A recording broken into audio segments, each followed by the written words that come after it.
Para o estudo de hoje, teremos a colaboração dos amigos Shirley Milagre e Sérgio Bebiano. Passo a palavra aos facilitadores. Muito bem. Meus queridos e queridas, uma boa noite a todos e a todas. Maravilha, é um prazer e também uma alegria muito grande receber cada um de vocês aqui, meus amigos, nessa casa de paz, nessa casa de amor, nessa casa de caridade. Aqueles que estejam vindo aqui à casa pela primeira vez, sejam muito bem-vindos, é um prazer recebê-los. E aos queridos amigos que já frequentam aqui, é sempre uma alegria poder revê-los sempre. Também quero cumprimentar os nossos amigos internautas, que agora também estão nos assistindo, visto que o nosso estudo agora está no nosso site, no YouTube, está aí nos mais longínquos rincões do nosso planeta. Eu quero agradecer as manifestações de carinho que os nossos amigos internautas têm nos enviado, dos lugares mais longínquos aí, inclusive de outros países, brasileiros que estão em outras partes do mundo e que têm acompanhado os nossos estudos e também as nossas palestras. Então, a eles aí, o nosso agradecimento e que Jesus também possa abençoar cada um deles. Bom, meus queridos, como foi colocado, o nosso estudo aqui hoje é de perguntas e respostas. O tema é livre, podem fazer as perguntas que vocês quiserem. Nossos voluntários estão aí nas laterais com papel e caneta. Basta você levantar a mão, que leva papel e caneta para você fazer a sua pergunta. E a gente vai tentar responder aqui a todas elas. Quero aproveitar para agradecer a presença da nossa querida Shirley, que daqui a pouco vai nos brindar também com a palestra. Então, nós estamos aqui para responder a todas elas. Vou passar para a Shirley, que já tem várias perguntas. Nós temos várias perguntas que já chegaram para nós aqui na nossa caixinha. E ficamos aqui à disposição para responder, ou tentar responder pelo menos, a todas elas. Um bom estudo, meus queridos, a todos nós. Que Jesus nos abençoe sempre. Muita paz. Boa noite. Boa noite aos internautas. Boa noite, Sérgio, companheiros de trabalho que estão aí, dispostos a recolher as perguntas que nós desejarmos fazer. E a gente vai começar com uma pergunta muito interessante. A obsessão espiritual pode levar à morte? Né? A obsessão espiritual pode levar à morte? Bom, a gente sabe que Deus é misericordioso e a misericórdia divina, ela está sempre intervindo em favor, em benefício daquele que busca o amparo. Aquele que busca o amparo, ele encontra a misericórdia divina num processo de assistência espiritual, muitas vezes direta ou às vezes de forma indireta. Na obsessão espiritual, isso resulta em muito sofrimento. Sofrimento para o obsidiado e sofrimento para o obsessor. Porque aquele que obsidia alguém, ele também não está bem. Ele está em sofrimento, em desequilíbrio. Lhe falta também o amor e a tranquilidade, a paz de espírito. Então, é um sofrimento nas duas pontas do circuito que se estabelece. Agora, levar à morte, bom, depende do tempo, da gravidade e da postura do obsidiado. Se o obsidiado tem uma postura de não compreensão, se ele persiste numa postura de desobediência às leis divinas, se ele persiste numa postura de não cultivar bons sentimentos para melhorar a sua sintonia mental, certamente que ele vai possibilitar uma sintonia muito forte com o obsessor e uma atuação muito forte deste obsessor, que pode levá-lo a enfermidades no campo físico. Essas enfermidades no campo físico, que muitas vezes inicia-se no campo espiritual, elas podem levar ao adoecimento e o processo de enfermidade pode levar à morte. Outrora, outras criaturas, no processo obsessivo, como, por exemplo, numa dependência química, porque não pensem vocês que o dependente químico está sozinho na sua dependência, né? Ele está acompanhado de outras criaturas que, como ele, sentem a necessidade do estímulo da substância entorpecente ou da substância estimulante. Então, essa criatura envolvida no campo da dependência química, dentro de uma situação de um uso abusivo, que a gente chama de overdose, também pode culminar com a perda da vida, né? Aquela criatura que está com uma obsessão que agrava a sua condição depressiva, colocando-o num circuito de forças inferiores, enfermas, de negativismo, podem, inclusive, colaborar para que a criatura procure o autoextermínio. E isso também vai culminar com a perda da vida, né? Então, no ponto de vista dos resultados de uma obsessão, você realmente pode chegar à perda da vida, mas não por ação direta do espírito, mas como resultado de um processo obsessivo. Resultado, não por ação direta de um espírito. Muito bem, meus queridos. Nós temos aqui várias perguntas. Tem duas perguntas aqui que elas são parecidas. E eu vou aproveitar para ler todas as duas, que eu acredito que elas têm o mesmo sentido. A primeira pessoa fala assim: as procissões e automutilações em nome de um sacrifício a Deus têm algum valor? E a outra fala assim: o que vocês me dizem das pessoas que fazem promessas em troca de benefícios? Os espíritos podem ajudar essa pessoa por causa disso?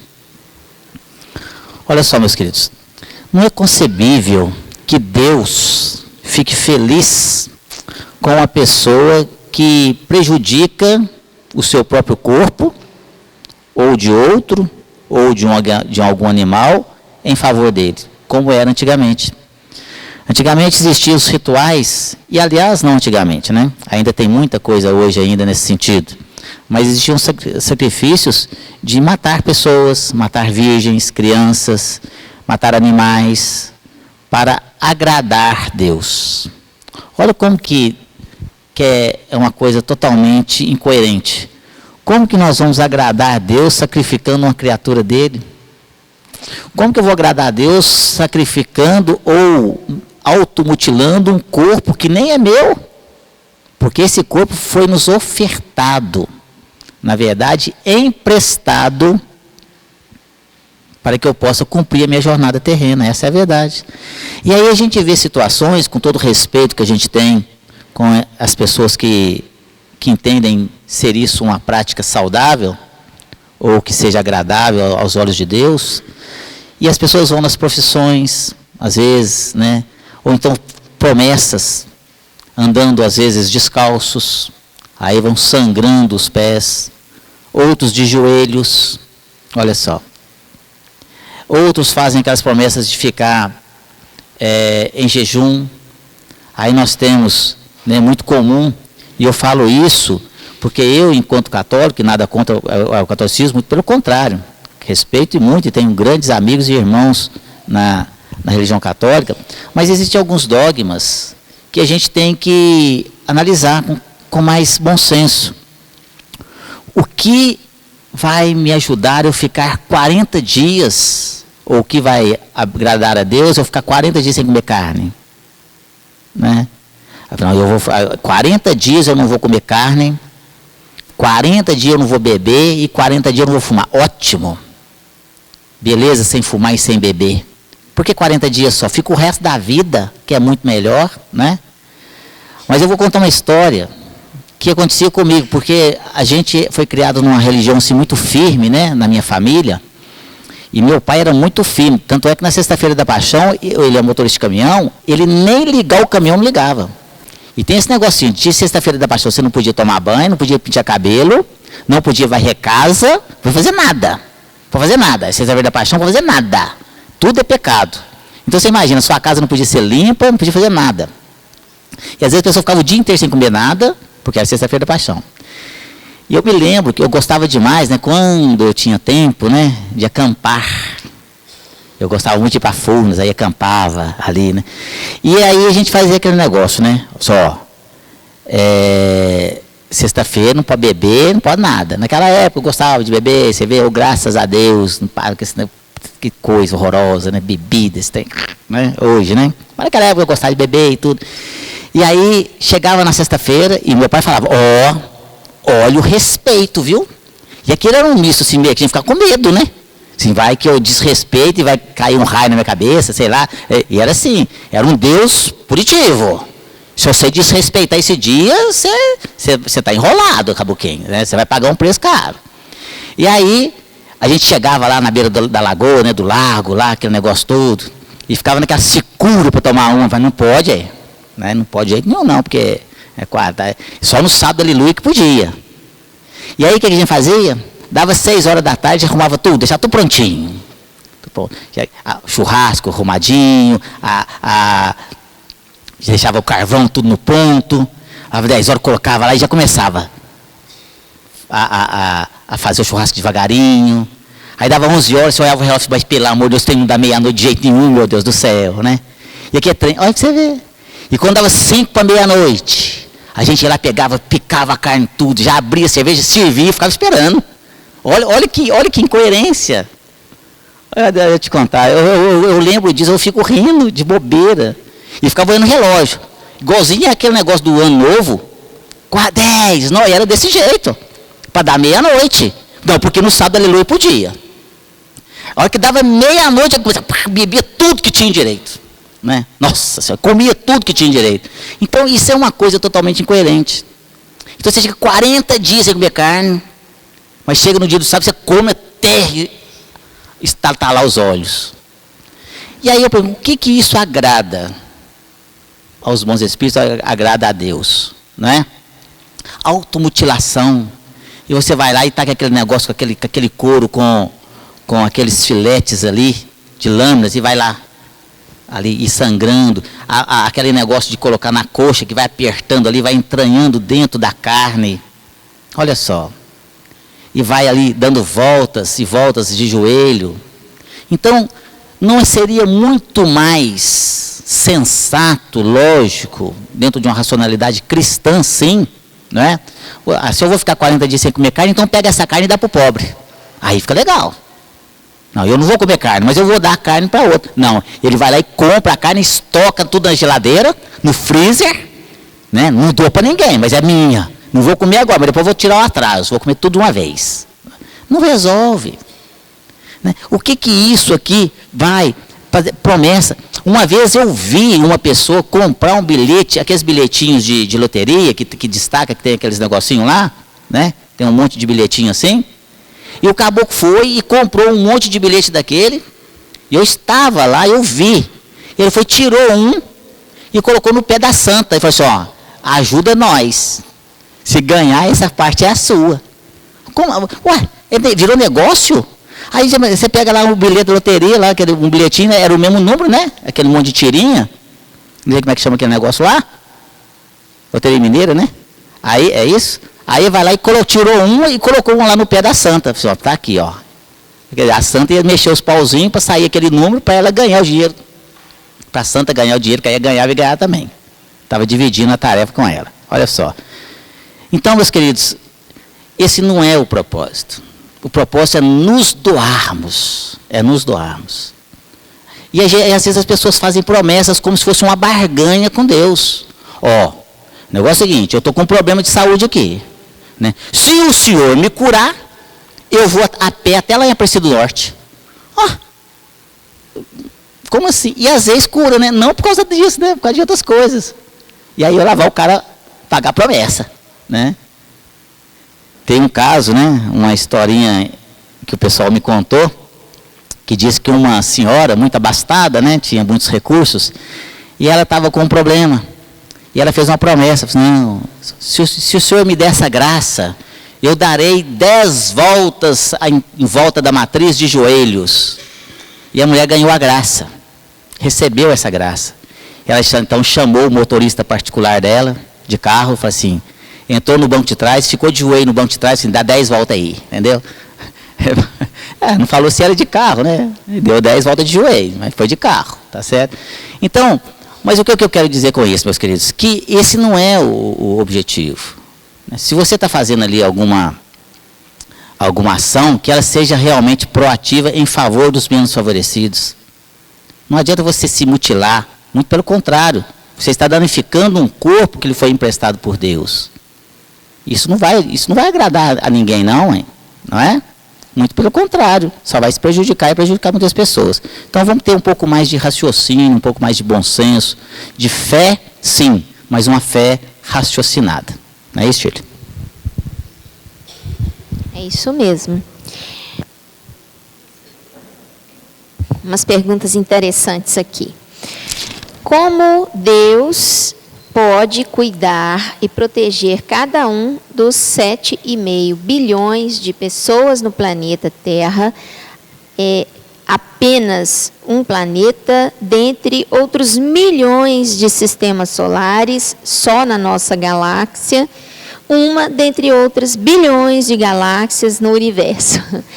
Eu achei essa pergunta excelente, porque daqui a gente já começa a entender que a ideia de Deus, o conceito que a gente tem, o entendimento, vamos dizer assim, que a gente tem de Deus, deve mudar, né?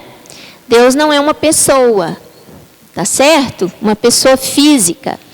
Uma pessoa, como muitas vezes a Bíblia citou em várias ocasiões, para que naquela época nós, seres humanos ainda muito primitivos, conseguíssemos entender a personalidade divina, né?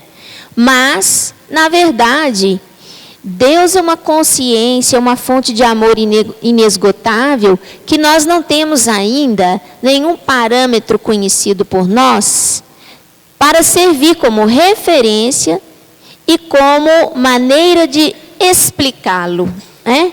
Então, nós não temos ainda uma ideia exata, né, do que é Deus, mas a gente sabe que é uma inteligência suprema, é a causa primária de todas as coisas e atua em qualquer ponto do universo através do fluido cósmico universal, que se chama hausto do Criador.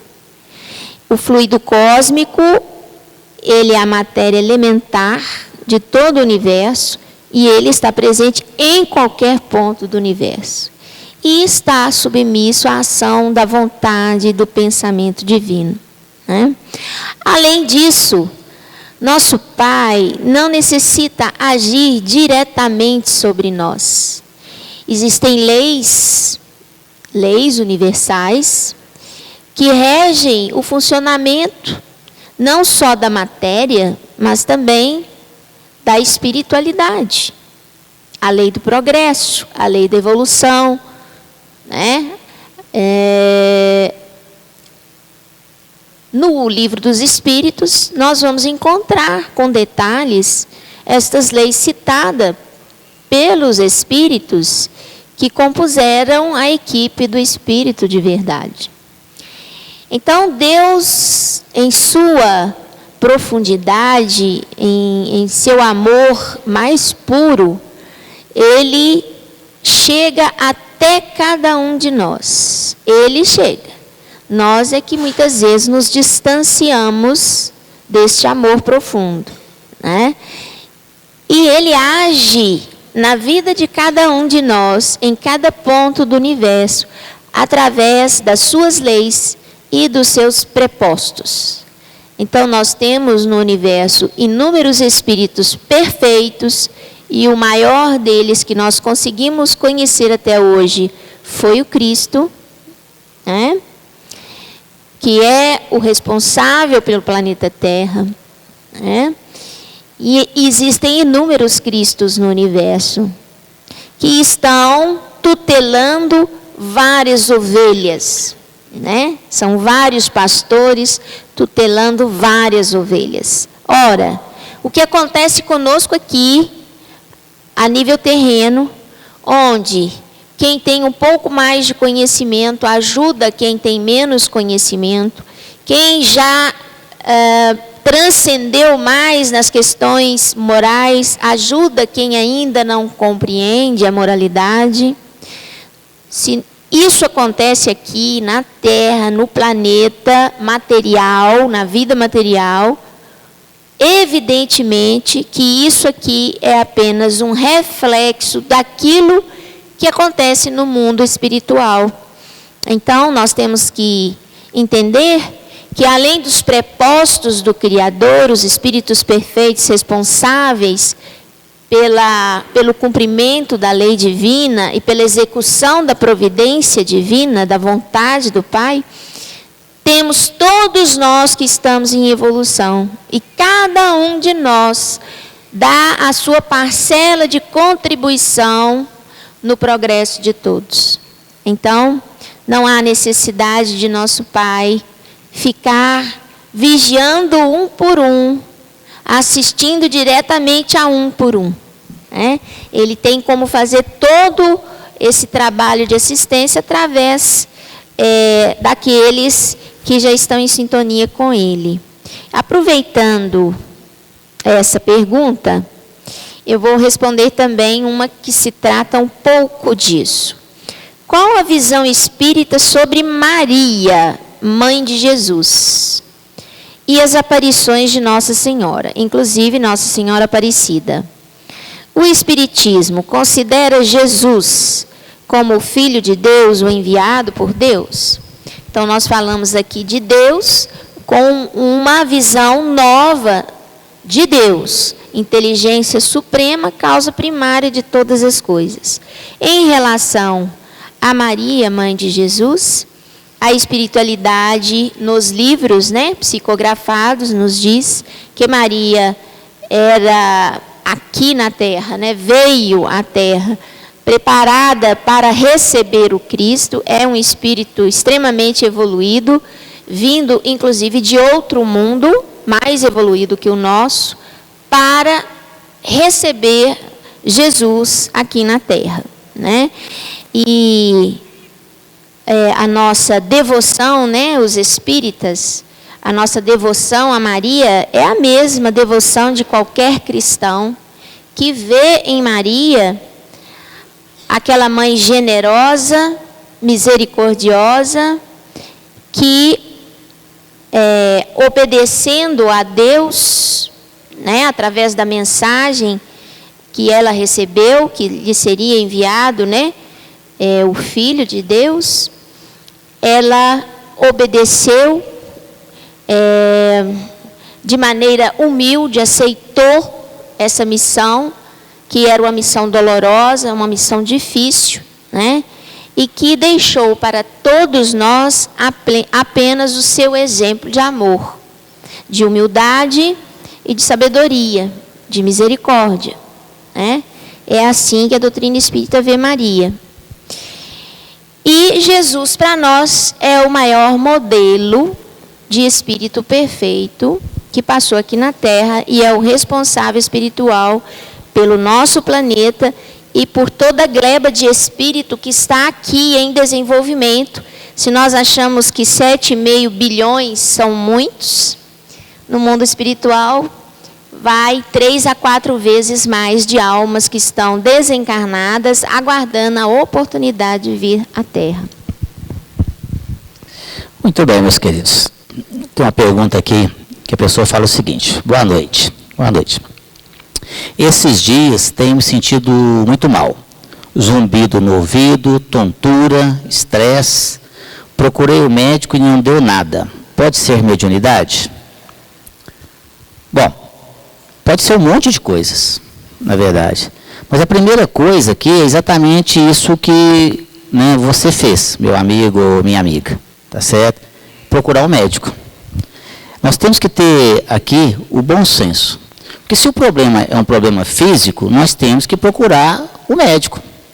Não adianta você chegar aqui no centro espírita com o dedo cortado e falar que quer tomar um passe. Não vai resolver o seu problema, não.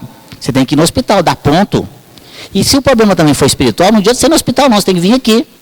E tem hora que você tem que ir nos dois. Porque a questão somatiza. Aí você tem uma situação espiritual que afeta o físico. Isso se chama fé raciocinada, tá certo? Então, hoje nós temos, graças a Deus, a bondade dos amigos espirituais evoluídos, uma ciência médica muito evoluída. A medicina hoje, a gente vai ver lá na OMS, a Organização Mundial de Saúde, lá na CID-10, as doenças espirituais. Nós já temos hoje na medicina, na CID-10, as doenças espirituais. Nós temos hoje uma quantidade enorme de universidades, nos Estados Unidos e aqui no sul do país também, principalmente, que o médico para formar medicina tem que estudar espiritualidade, é matéria de grade curricular. Nós temos a USP, por exemplo, que é a maior universidade da América do Sul, a 8ª maior universidade do mundo. Ela tem uma cadeira cativa de medicina e espiritualidade dentro da USP.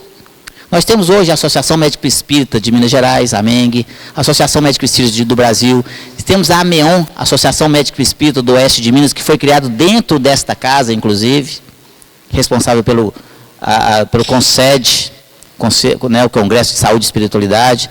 Então, eu tenho uma quantidade enorme de pacientes que são encaminhados para esta casa aqui através de médicos. O médico fala, você vai procurar o Sérgio Bebiano lá, que seu caso não é para mim, não. Seu problema é espiritual.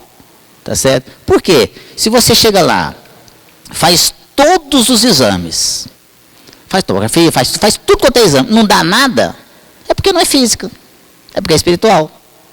Então você tem que procurar ajuda no local sério, adequado, de auxílio espiritual. Se o problema é físico, você vai procurar o médico. Né? Então tem que ter realmente esse discernimento. E a influência espiritual na nossa vida, meus queridos, ela é muito maior. Mas é muito maior do que a gente imagina. E quem fala isso são os espíritos, lá na questão de número 459 do Livro dos Espíritos, quando Kardec pergunta assim, os espíritos podem influenciar as nossas vidas, as nossas atitudes? O que os espíritos respondem? Muito mais do que imagineis. Olha só, muito mais do que imagineis. De ordinário são eles que vos dirigem, ainda fala assim. Então, e nos influenciam, tanto para o mal quanto para o bem. E essa influência espiritual, ela chega a ponto de destruir a vida de uma pessoa. A Sheila colocou aqui, para nós aqui agora há pouco também, na primeira pergunta ela respondeu. Se as pessoas estudassem um pouquinho mais a parte científica da doutrina espírita, olha só, eu não estou falando aqui de religião não, meus queridos. Eu não estou falando hora alguma de religião, de dogmas religiosos. Eu estou falando de ciência. Ciência. Os cientistas renomados, mundialmente reconhecidos, ganhadores inclusive de prêmio Nobel, cientistas incríveis, provam, cientificamente falando, a existência dos espíritos e a influência que eles exercem na nossa vida. É a ciência que prova isso. Não são dogmas religiosos, nenhum dogma da doutrina espírita não existe, não. Cientistas provam isso. E essa influência chega a ponto, sim, de quando ela é feita por entidades que não gostam da gente, seja por mais diversos motivos que sejam, dos nossos processos reencarnatórios passados, porque nós não fomos boa bisca nada, né? Basta a gente olhar a história da humanidade que a gente vai ver que a gente era raça ruim mesmo. Matava e continuava comendo aqui, não dava nada. Olha a história da humanidade, nos conta isso. O que a gente fazia com os escravos? Amarrava-os nos troncos, batia neles por pouca coisa. Arrancava os olhos deles, cortava as pernas deles para servir de exemplo para os outros não fugir, não era assim? Enterrava eles vivos nos formigueiros, para as formigas comer eles vivos. Vendia as mulheres deles, vendia os filhos deles. Dava um pouquinho de comida em troca de muito serviço. Nós fizemos isso. E olha só, se olharmos a história da humanidade mais para trás ainda, a gente vai ver que a gente era cruel, extremamente cruel. Mas somos o mesmo espírito, num processo evolutivo. Mas aqueles a quem nós perseguimos no passado, que ainda não reencarnaram, nos encontram. Nós, numa nova etapa da nossa vida, num novo processo reencarnatório, num novo processo de reeducação. E aí, porque nada fica sem reconciliação, existe uma atração magnética com isso aí. E aí começa um processo de vingança. E eu falo isso para vocês, meus queridos e queridas, com muita propriedade, porque eu trabalho ativamente na área mediúnica. Como dirigente de reunião mediúnica, eu converso com os espíritos, igual eu estou conversando com vocês aqui, ó, de uma forma muito natural. O que é um espírito? Somos nós mesmos, só que sem o corpo físico.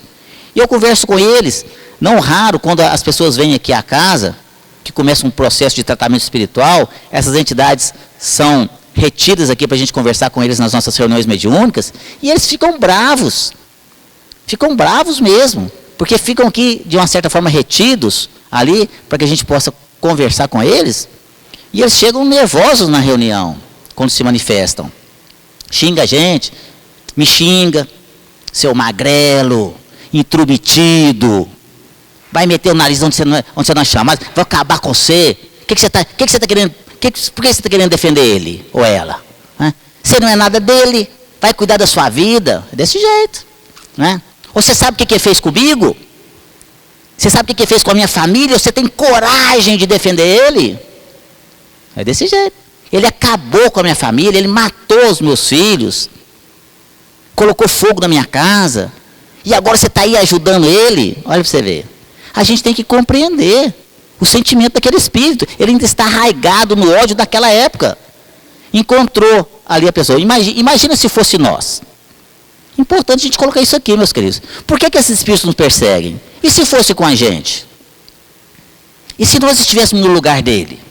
E se eu chegar na casa de vocês agora, ir lá na casa de cada um aqui, ir lá e matar toda a sua família, esquartejar vocês tudo, botar fogo nos vocês, na sua família inteira, na sua frente, botar fogo na sua casa.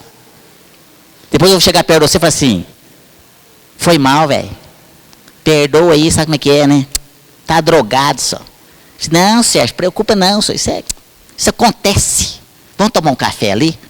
Você vai perdoar na hora?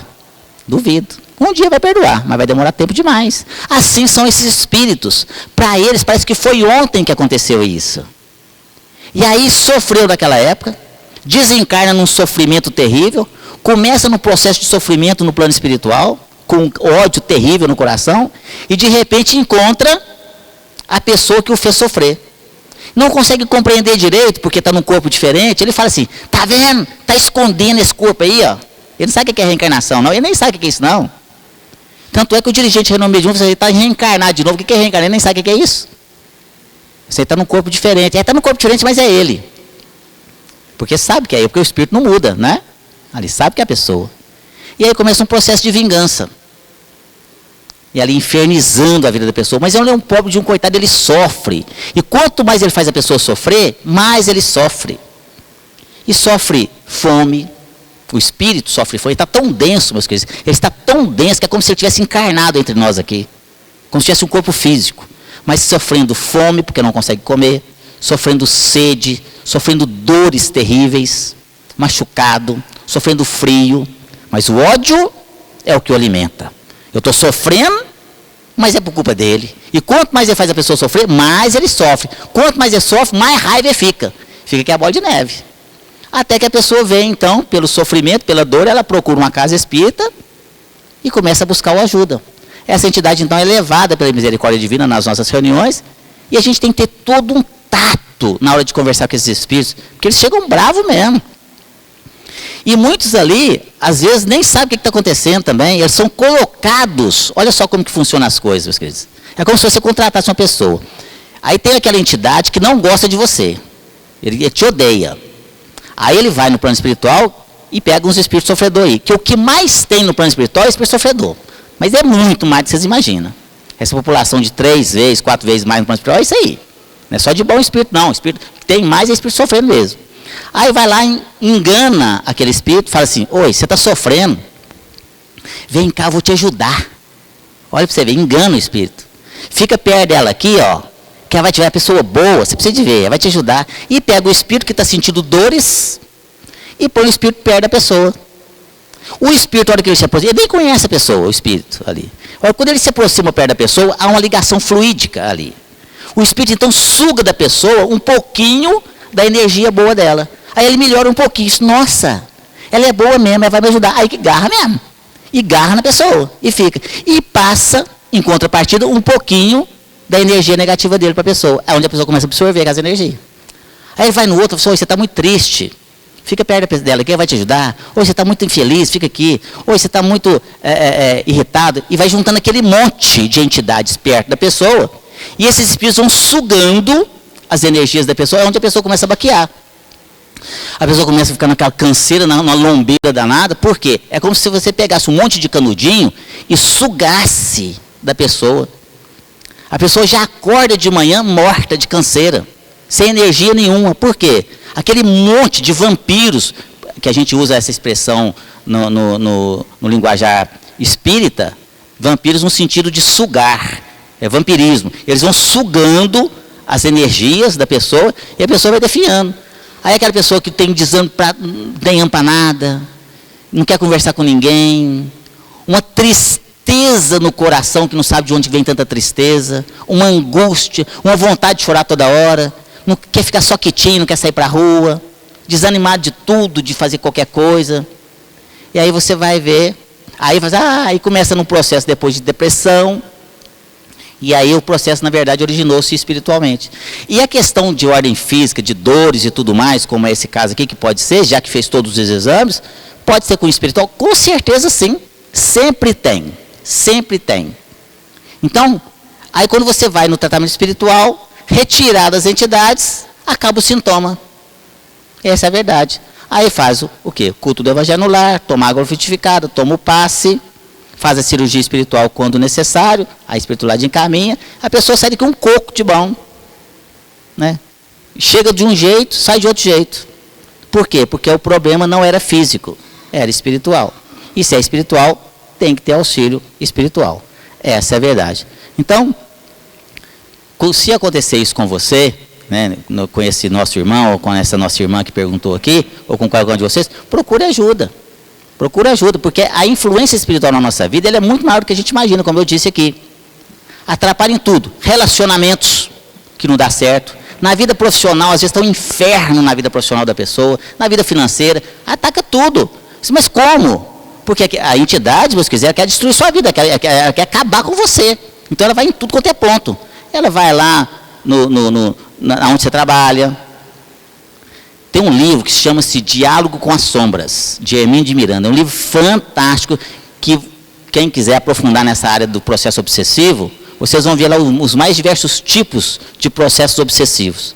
Inclusive tem lá que é o articulador. O caboclo que faz ali, ele nem te conhece, olha para você ver como que funciona. Ele é contratado no plano espiritual para organizar o processo obsessivo. E aí vai nos seus pontos fracos, esse caboclo tem uma queda para isso, uma queda para aquilo, o chefe dele é assim. Às vezes faz uma rede enorme, porque o que mais tem no plano espiritual é mão de obra, cheio de espírito para trabalhar lá, pode afundar. Então, muita atenção. Aí tem que entrar o que? A máxima de Jesus, orai e vigiai sempre, né? E buscar sempre ajuda, né, Sheila? Aproveitando aí os comentários, né? Tem uma pergunta um pouco relacionada a isso. Existe o karma quando se refere a algo ruim que sempre se repete durante a vida? Pode estar relacionada a algo que a pessoa precisa? Pode ser mudado? Bom, o que a gente entende por karma? O karma, na verdade, ele está relacionado às nossas vidas anteriores, tá? O karma não é relacionado a pecado original, tá? Como muitas vezes nós aprendemos isso, né? Quem veio de uma filosofia católica, né? Na realidade, o karma, ele está relacionado às nossas atitudes da última vida, na matéria, em que nós, em muitos momentos, nós fomos de encontro à lei do amor. Nós burlamos, né, a lei do amor. E para toda ação existe uma reação. Isso é uma lei do universo. Não significa necessariamente que você vá ter que passar por situações idênticas a que você provocou.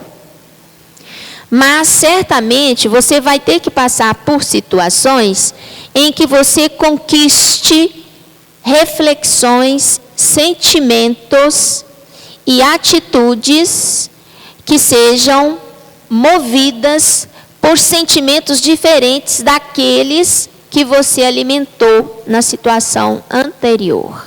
Se eu fui, muitas vezes, um homem de muitas posses, né, uma criatura de muitas posses, e em virtude dessas posses eu me tornei uma criatura vaidosa, orgulhosa, possessiva, né, ambiciosa, certamente que eu vou precisar voltar numa nova vida, vivenciando uma série de situações que trabalhem em mim virtudes que se contrapõem a esses vícios morais. Eu preciso trabalhar humildade, eu preciso trabalhar a simplicidade, a solidariedade, o respeito, para que eu construa esses pilares na minha alma. Ora, evidentemente que eu vou ter que estar sujeita a várias situações na minha vida que me propiciem o desenvolvimento desses pilares. Então, quando a gente chama de karma, né, e muitas vezes a gente entende sofrimento, né, na verdade, são as inúmeras situações de desafio que vão nos conduzir a conquistas morais, que vão se contrapor aos nossos vícios, que nós temos carregado conosco desde a última etapa da nossa vida material, né? Quando nós desencarnamos, é preciso entender que apesar de não estarmos mergulhados num corpo físico, nosso corpo morre, vira pó, né? A nossa alma, o nosso pensamento, a nossa alma que pensa e que sente, sobrevive ao corpo e ela não se transforma da noite para o dia em uma criatura boa, humanitária, ética, compreensiva, madura, da noite para o dia. Só porque o corpo físico ficou em pó, né? Nós continuamos a ser o que nós somos, tá certo? Então, nós levamos conosco para a espiritualidade todos os nossos vícios morais, todas as nossas manias, todas as nossas maneiras de pensar, todos os nossos preconceitos, inclusive, né? Levamos conosco, isso nós levamos. Fica aqui na terra a casa, o carro, o trabalho, o dinheiro, tudo que nós conquistamos material vai ficar aqui, não vamos levar nada. Mas o que nós somos e construímos como pessoa, isso vai nos acompanhar. E lá na espiritualidade, não existe a armadura física para nos esconder. Na espiritualidade, nós somos o que somos. Se nós somos tenebrosos nos nossos pensamentos, quando estivermos no mundo espiritual, nós estaremos mostrando essa tenebrosidade nossa. Se nós odiamos, se nós invejamos, se nós somos ambiciosos ao extremo, prejudicando, passando por cima do próximo para alcançar o que desejamos, aqui na vida física, nós podemos esconder todos esses sentimentos, camuflá-los, né, com a nossa vida material. Mas no mundo espiritual, não existe camuflagem. No mundo espiritual, nós somos o que somos, né? E o karma, ele nos acompanha enquanto nós estamos infringindo a lei do amor. Quando nós não mais infringirmos a lei do amor, não haverá necessidade do karma. Eu queria até agregar mais ainda nessa... Eu gosto mais desse tipo de pergunta, porque dentro do movimento espírita, principalmente, meus queridos, essa questão do karma, ali as pessoas falam assim aqui, chega aqui na casa, você, sofrendo mesmo, né? Também, quem mandou eu jogar pedra na cruz? Agora eu estou pagando os meus pecados. O tal do espírita fala assim, eu estou resgatando meus débitos. Parece que Deus está me cobrando uma promissória. Que eu assinei, né? Errei. Aí eu chego no plano espiritual e falo assim, errei. O que eu errei? Eu errei isso, você assina o quê? Agora você volta e vai pagar. Não é assim que funciona não. Deus não pune. Deus é só amor. Deus nos dá uma oportunidade de reeducação. Olha só. Como um aluno que não foi muito bem na aula, numa matéria, e aí antigamente, na minha época, chamava bomba. Você não bomba, né? Repetência. Aí você volta e repete o ano, ou repete aquela matéria. Porque você não foi bem nela. E é assim que funciona, a reencarnação é isso. É um processo de reeducação, e não uma punição, é o inverso. É uma oportunidade. Aí as pessoas às vezes vêm com uma série de situações de provações, de expiações, e aí eu estou pagando meus pecados, né? Fazer o quê? E aí fica assim, e eu tenho que resignar, né? Eu tenho que passar com resignação. Porque a palavra, é isso que eu escutei na palestra. Você tem que resignar, você tem que aceitar. E aí fica a vida inteira, vem aqui do centro, senta ali na calçada, é minha sina. É meu karma. Karma é isso, não é karma não, gente. Para lá. Né? É o meu destino. Não é assim que funciona. Às vezes as pessoas, mas não existe um destino? Existe. Existe um destino. E ele não está traçado? Está. Existe um destino, ele está traçado. Mas ele não é definitivo. Olha só. Nós podemos mudar o nosso destino. Nós podemos mudar. Nós podemos aprender pelo amor, não necessariamente pela dor. Existem dois caminhos. Qual que você quer aprender? Normalmente nós escolhemos a dor, não sei porquê. A gente gosta, né? Mas a gente pode aprender pelo amor. Então você vem com uma programação sim, para passar por uma série de provas e expiações. Mas isso pode ser mudado no decorrer da reencarnação. Olha só que coisa maravilhosa. Olha como que Deus é bom. Você pode mudar para melhor ou também pode mudar para pior, de acordo com os nossos atos, de acordo com as nossas ações. E quem nos ensina isso é um espírito de grande escola chamado Hamed. Hamed ditou um livro chamado Um Modo de Entender, Uma Nova Forma de Viver, para o médium Francisco do Espírito Santo Neto. Leiam esse livro, meus queridos. Um Modo de Entender, Uma Nova Forma de Viver. Francisco do Espírito Santo Neto, ditado por Hamed. E nesse livro tem uma lição em especial, a lição de número 1, lição primeira, intitulado Reprogramação. Olha só, nós podemos reprogramar a nossa existência. E nessa lição, depois vocês vão ler lá, mas ela fala mais ou menos assim. Nascestes no lar de que precisavas, vestistes o corpo físico que merecias, moras no melhor lugar que Deus poderia te proporcionar de acordo com o teu adiantamento. Possuis os recursos financeiros coerentes com as tuas necessidades, nem mais nem menos, mas o justo para as tuas lutas terrenas. Teu ambiente de trabalho é o que elegestes espontaneamente para a tua realização. Teus parentes e amigos são almas que atraístes com as tuas próprias afinidades. Olha só, os teus parentes e amigos são almas que atraístes com as tuas próprias afinidades. E ele fala assim, portanto, o teu destino está constantemente sob o teu controle. E ainda fala assim, tu escolhes, recolhes, eleges, buscas, atrais, modificas, expulsas.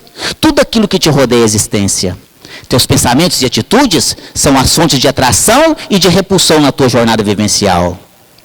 E ainda fala assim, portanto, não reclames, nem te faças de vítima. Antes de tudo, analisa e observa. A mudança está em tuas mãos. E ele finaliza assim, reprograme a tua meta, busque o bem e viverás melhor. Olha só, reprograme a tua meta, busque o bem e viverás melhor. Então, meus queridos, que possamos refletir sobre essa maravilhosa lição de Hamed, mas principalmente nos esforçarmos para colocá-la em prática.